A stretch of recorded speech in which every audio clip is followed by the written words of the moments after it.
30 second, 10 second, 5 second চিন্তা করেন, হাত যদি আপনার বিরুদ্ধে কথা বলে, তাহলে ওই দিন আপনি কারে ভোট দিয়েছেন? সেই ভোট দেওয়া লোকটা যদি মদখোর হয়, সুদখোর হয়, গাঁজাখোর হয়, মাদক সেবনকারী হয়, মাদকের আশ্রয়দাতা প্রশ্রয়দাতা হয়, অশ্লীলতা বেহায়াপনাকারী হয়, দুর্নীতিবাজ হয়, চাঁদাবাজ হয়, আপনি তার গুনার ভাগ পাবেন না? পাবেন না? পাবেন না? পাবেন না?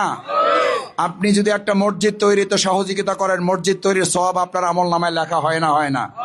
আপনি মসজিদে 1 টাকা দান করেন কি 1 টাকার আশায়, না মসজিদের পুরো সওয়াব পাওয়ার আশায়?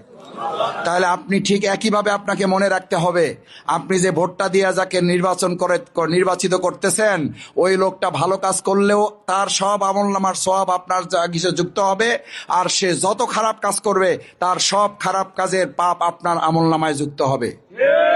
এবার আমি আপনাদেরকে জিজ্ঞেস করতে চাই, শফিকুল ইসলাম মাসুদ কিংবা অন্য ব্যক্তির নাম বলছি না, যে ব্যক্তি আব্দুল জব্বার নাকি আব্দুর রহিমকে ভোট দিবেন?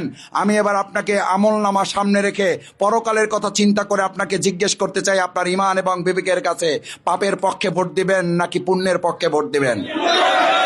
পাপের পক্ষে ভোট দিবেন নাকি নেকির পক্ষে ভোট দিবেন? কারণ আমাদের এই দুনিয়াটাই শেষ কথা, আমাদের পরকাল বলে কিছু আছে না নাই? এই বিশ্বাস না থাকলে নামাজ কোনো কাজে লাগবে? এই বিশ্বাস না থাকলে রোজা কোনো কাজে লাগবে? এই বিশ্বাস না থাকলে দাড়ি টুপি পাঞ্জাবি কোনো কাজে লাগবে? তাহলে আজকে থেকে আমরা সিদ্ধান্ত নিলাম, ব্যক্তি বুঝি না, এবার আমরা ভোট দেব নেকির পক্ষে।